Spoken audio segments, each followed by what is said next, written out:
The big guy, Jerry Weintraub, didn't want me for this. He wouldn't even consider me for a reading. Every time my name came up for in the casting submittal process, he was adamant. He says, I don't want a comedian. I don't want a comic actor for this role. This is a heavyweight part. I want an actor. There are stories Hollywood prefers to keep polished.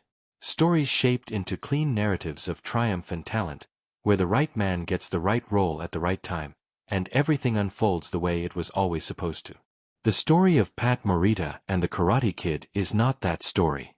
It is messier, more painful, and far more human than any version the studio ever wanted you to hear. And the truth of it, the real truth, only began surfacing in the final years of Morita's life, when he had nothing left to protect and everything worth saying. Pat Morita died on November 24, 2005. He was 73 years old. In the months and years before his passing, he gave a series of candid reflections. In interviews, in conversations with people who knew him well, and in quiet moments where the guard finally came down. What emerged was a portrait of a man who had carried an enormous amount of silent weight beneath that calm, wise face the world had come to love. Mr. Miyagi looked like peace. Pat Morita had lived anything but. To understand what happened on the set of The Karate Kid, you have to understand where Morita came from. He was born Noriyuki Morita in 1932 in Ileton, California, the son of Japanese immigrant farm workers. Before he was 2 years old, he was diagnosed with spinal tuberculosis and spent much of his early childhood confined to a hospital bed. Doctors were not certain he would ever walk. For years, his world was limited to the four walls of a ward, while other children grew up outside those walls in a country that was already beginning to look at people who looked like him with increasing suspicion. Then came the war. When Pat was 10 years old, his family was removed from their home and sent to an internment camp, part of the forced relocation of Japanese Americans following the attack on Pearl Harbor.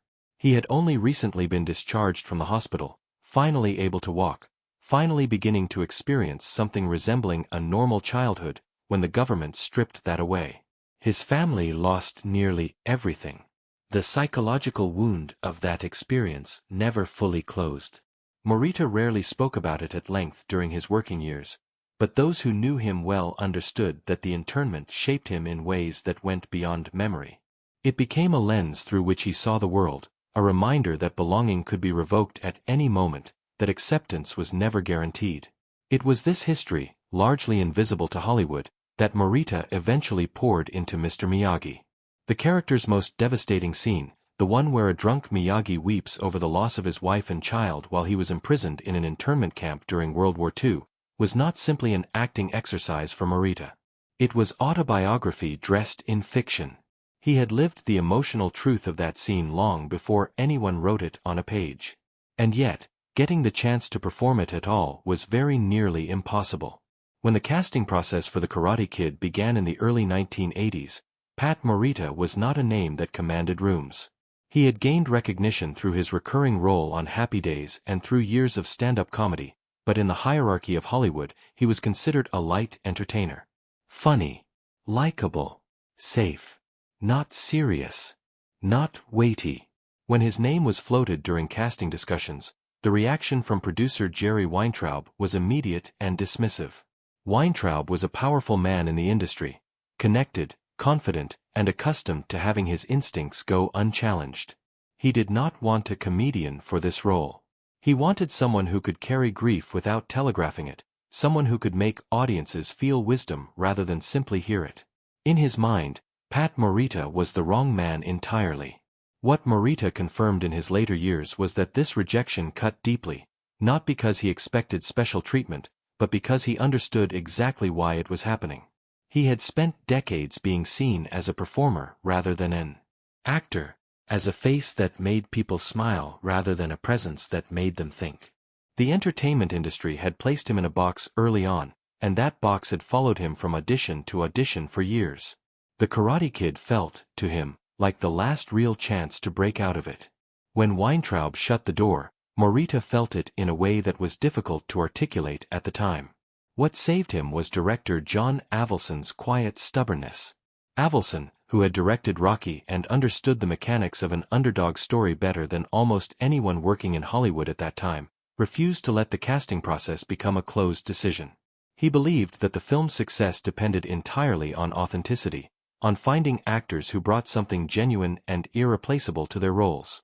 He insisted that every serious candidate be given an audition, regardless of what the producer thought. And so, reluctantly, Morita's name was placed back on the list. By the time Morita got the call, he had nearly left Los Angeles altogether. He had been working in Hawaii, emceeing events, writing commercial copy, performing in clubs, and had returned to the city more out of habit than hope. He had visited his agent with no real expectation of good news, and when the meeting ended without any, he walked out the door and started heading home. It was only because his agent caught him on the sidewalk and called him back that he ever heard the words Karate Kid at all. Morita would later describe that moment as one of the strangest turning points of his life. Not dramatic, not cinematic, just a man being shouted at from a doorway at exactly the right second. He read the script. He agreed to meet Avildsen. And when he walked into that audition, nothing was what he expected. Avildsen was alone in the room with a camera. No casting panel, no producer with a clipboard, no writer studying the actor's every movement from the back wall. Just a director, a camera, and a question. Tell me about yourself. What followed was not a traditional audition. Morita spoke about his life, his childhood illness, his years in the internment camp, his long journey through the lower levels of the entertainment industry, the feeling of always being close to something real without ever quite reaching it. Avildsen kept filming. Then they moved to scenes from the script, and Morita improvised through them with a weight and stillness that neither man had fully expected. When it was over, Morita later confirmed, he assumed it had gone the way most things went. Well enough to be politely remembered, not well enough to matter. He started to leave. Avildsen stopped him with a single sentence. Don't you want to take your script? You might need it. Morita said that those words hit him somewhere beneath the surface of professional composure. He knew, in that moment, that something had shifted. But Hollywood does not move on moments. It moves on meetings, on approval chains, on the consensus of people who believe that caution is wisdom. The tape of Morita's audition was extraordinary, and Avildsen knew it. He carried it into every subsequent production meeting and played it whenever doubt resurfaced. At one point, with Weintraub still resistant, Avildsen simply turned on the monitor mid-conversation and let the footage speak. Weintraub watched. When the tape ended, he said something along the lines of, "That looks like Miyagi." Avildsen responded calmly, that the man on screen was the same Pat Morita he had refused to audition for the part. That moment, Morita confirmed later, became something of a quiet legend on the production, the turning point where the wall of institutional resistance began to crack. But it did not fall entirely. Not yet. The producers needed more proof. They called Morita back not once but 4 additional times. 5 auditions in total, an almost unheard-of gauntlet for any actor, and a particular kind of psychological endurance test for a man in his 50s who had already spent a lifetime being told he was not quite enough. One of those tests introduced Ralph Macchio, the young actor cast as Daniel LaRusso. The producers needed to see chemistry, real chemistry, the kind that could not be manufactured by proximity alone. Morita and Macchio ran scenes together for the first time, and what happened surprised even the skeptics in the room. Macchio later spoke about how the experience of acting opposite Morita felt different from anything he had done before. Morita did not perform the scenes so much as inhabit them.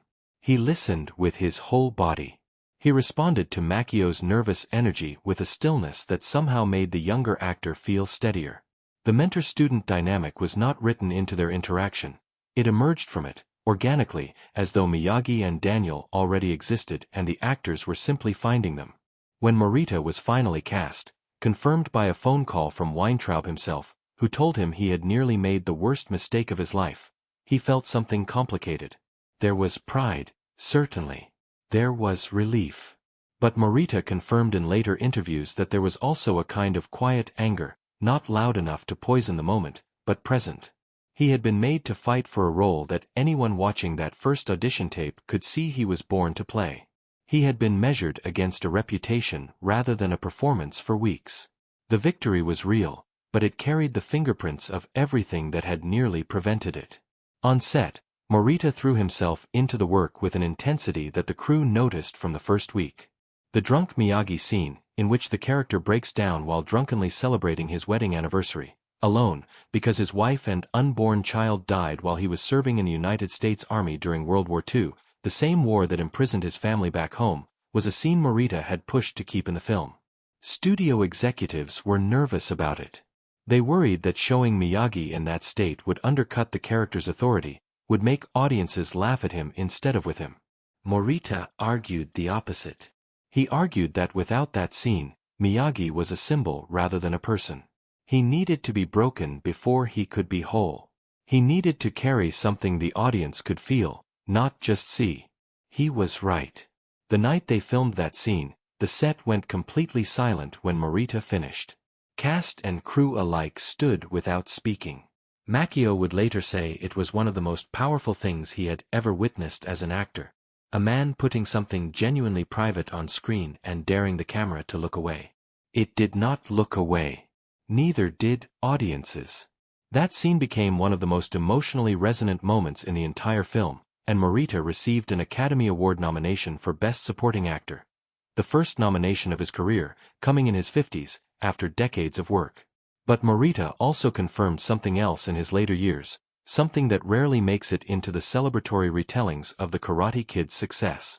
The role that saved his career also became the ceiling of it.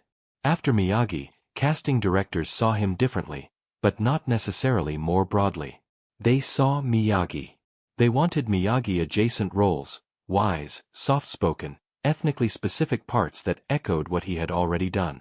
The very performance that proved his range became, in the industry's imagination, the definition of his range. He returned for the sequels, each time bringing genuine care and craft to the character, but he never quite broke free of the character's shadow in Hollywood's perception of him.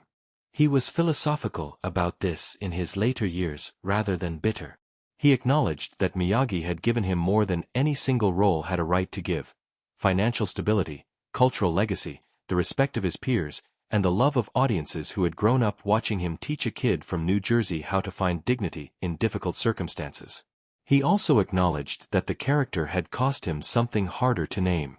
There was a version of Pat Morita that Hollywood never fully got to see, the dramatic actor who could disappear into complex, morally ambiguous characters, the performer who had walked into Avildsen's camera and spoken with raw honesty about his own life. That actor existed. The industry mostly chose not to look. What Morita wanted people to understand, in the conversations he had as his health declined, was that the creation of Mr. Miyagi was not a smooth or inevitable process. It was a fight. It was 5 auditions and a producer who had to eat his words. It was a director willing to stand in the way of easy decisions. It was an actor willing to draw on the most painful chapters of his own biography to make a fictional character breathe. Every quiet moment of wisdom Miyagi delivered on screen was filtered through a man who had survived a childhood illness that was supposed to leave him bedridden, a forced displacement that was supposed to erase his sense of belonging, and an industry that had tried repeatedly to define him before he could define himself. The legacy of Mr. Miyagi is enormous, endlessly quoted, imitated, and beloved across generations. The crane kick is in the cultural vocabulary.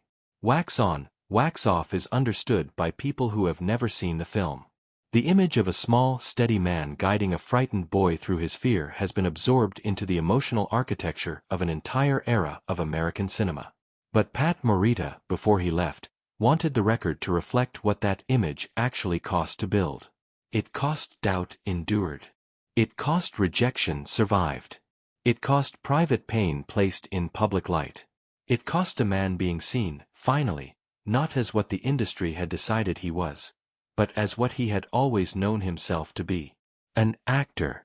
A serious one. One who had earned every frame. That is what happened on the Karate Kid set. Not the version with the clean edges and the inspiring music. The real version, with the walls and the waiting and the one director who refused to give up on the last man anyone expected.